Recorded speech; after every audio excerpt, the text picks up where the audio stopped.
Joseph R. Biden Jr. on Tuesday excoriated President Trump's stewardship of a nation convulsed in crisis over racism and police brutality, likening Mr. Trump's language to that of Southern racists of the 1960s while also warning Americans that we cannot let our rage consume us.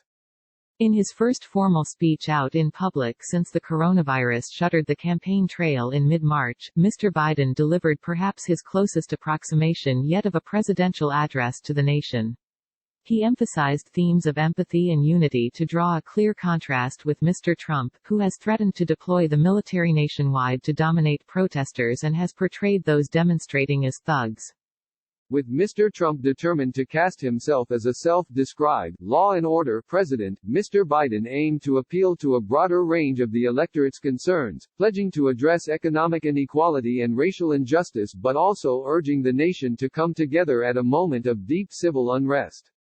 Donald Trump has turned this country into a battlefield riven by old resentments and fresh fears, Mr. Biden said, speaking against a backdrop of American flags at Philadelphia's City Hall. Is this who we are? Is this who we want to be? Is this what we want to pass on to our children and our grandchildren? Fear, anger, finger-pointing, rather than the pursuit of happiness? Incompetence and anxiety, self-absorption, selfishness? The country, Mr. Biden said, was crying out for leadership. Mr. Biden's remarks, which were by turns optimistic about America's potential and somber about the depth of its challenges, came as his team moved urgently to press a more aggressive case against Mr. Trump at an extraordinarily high-stakes moment for the country, marked by a pandemic, devastating unemployment numbers, racial strife and violent clashes between police and protesters during the demonstrations, which in many cities have also led to looting. Heightening the tensions, in the last several days alone, Mr. Trump has called protesters terrorists, spent time in an underground bunker and visited a church for photographs with a Bible, while peaceful demonstrators were dispersed with tear gas to clear his path. His campaign is increasingly seeking to paint Mr. Biden as sympathetic to those causing mayhem, as Mr. Trump's team put it on Tuesday. To chart his own vision for the country, Mr. Biden left his home in Wilmington, Delaware, to travel to Philadelphia. It is the city where the nation's founding documents were crafted, where President Barack Obama gave his famous speech on race in 2008, and where Mr. Biden held his first large-scale rally of the 2020 campaign, promising to heal the soul of the country. It is now also a city rocked by protests and growing racial tensions.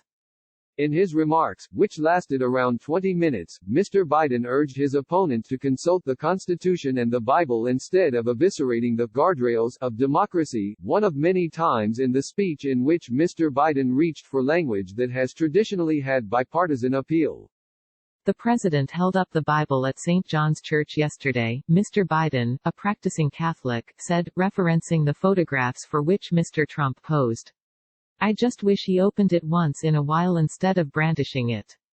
If he opened it, he could have learned something. That we're all called to love one another as we love ourselves.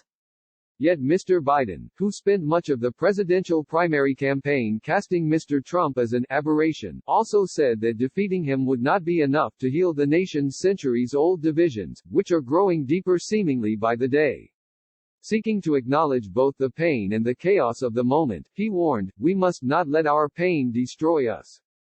We're a nation enraged, he continued. But we cannot let our rage consume us. We're a nation that's exhausted, but we will not allow our exhaustion to defeat us.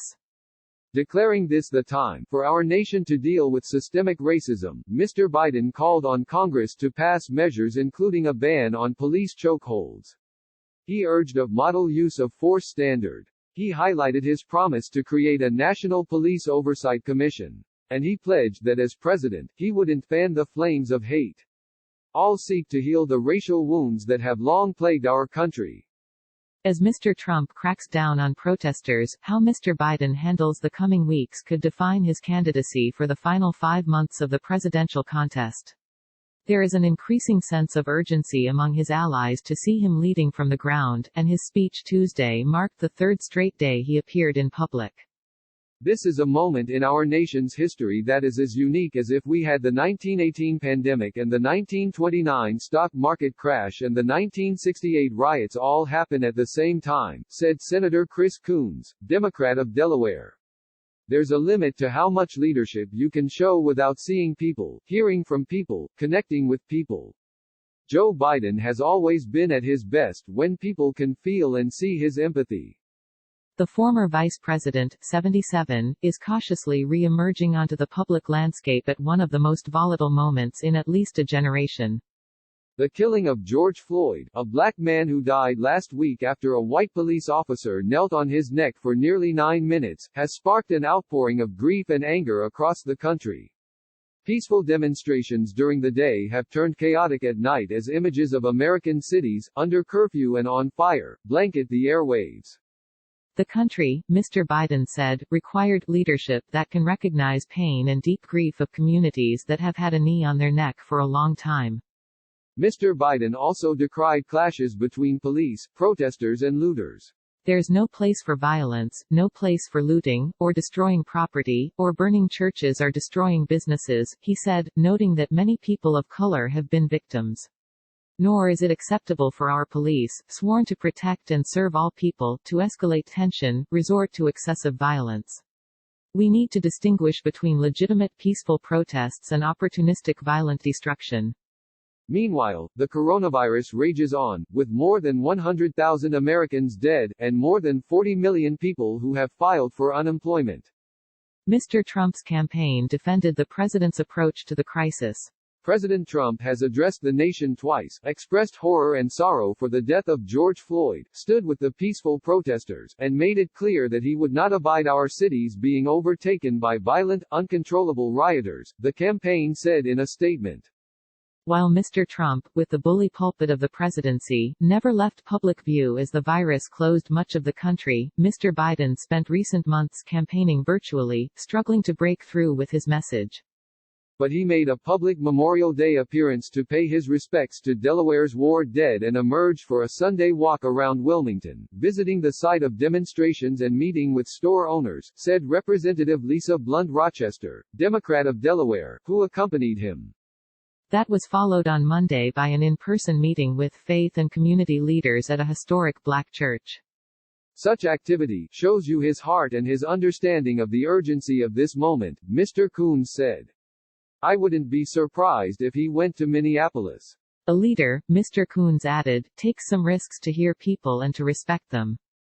Polling shows that Mr. Biden still has work to do in communicating that image to the nation. A Washington Post-ABC poll over the weekend found that Mr. Trump bested Mr. Biden on the question of who respondents saw as a strong leader. But the same survey had Mr. Biden with a 10 percentage point lead over Mr. Trump among registered voters. And a Monmouth University poll released on Tuesday found Mr. Trump's approval rating at 42% among all Americans, his lowest marks since early fall. Just 21% said the country was headed in the right direction, a drop by nearly half since March. The biggest drop in confidence came among Republicans. Only 45% now say the country is going the right way, down from 75% in March. Mr. Biden is expected to intensify his public appearances over the next month, with his early forays in Delaware offering a model. And during his meeting with community and faith leaders on Monday, he promised that in the coming weeks he would make very serious national speeches about where I think we have to go, what we have to do. Mr. Biden's campaign advisors have engaged in fluid and evolving deliberations about how best to wade back into public activity as Delaware eases restrictions. Campaign officials are weighing the need for sensitivity to the fraught subject matter at hand, as well as ongoing health considerations amid the pandemic, people close to the team said. It's a challenge to be in this kind of environment, said Ms. Blunt Rochester on Sunday. We have to be careful for him and for others, and so he will continue to listen to the science. On Sunday he spent much of his time listening, to passers-by, to business owners, and to her own experience as the mother of a black man, said Ms. Blunt Rochester. Mr. Biden also called mayors on the front lines of the crisis.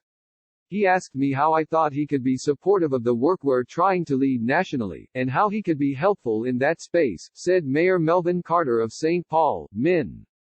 I told him, I've stopped using the phrase recovery, Mr. Carter recalled, going on to emphasize the need for transformational change on matters from health care to the economy. January and February were not a state of stability for too many Americans. Giovanni Russinello contributed reporting.